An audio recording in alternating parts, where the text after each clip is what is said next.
still got electricity? No, I can't believe it. In my whip, that, well, you know, barn around there.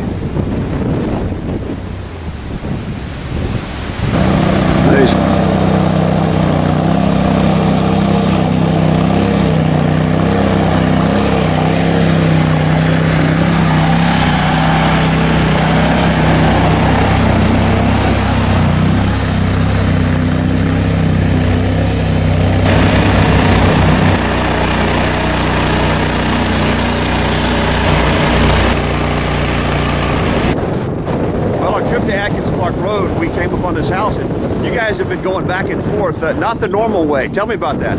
Well, we've been marooned on this island for a while, and actually my boat is that little aluminum right there. That's pretty much been getting us to town every day because we left our dually out on the only high spot of land that you could find, and that would get us to the stores and wherever we needed to go. But this was, I mean, where we're standing here, at least 2-3 feet, some odd. Oh yeah, this would come up to your waist. Where we are right now. Yep, come up to your waist. At least. So, I mean, it's dry now. Looks good now for the most part, but Yeah. a lot more water than we have. So that's a good thing. Everything's going down. Hopefully we'll be back to what the word normal. I don't think we have a new normal. Yeah. Guys, thanks so much, man. Yes, sir. It's been a pleasure. Thank you.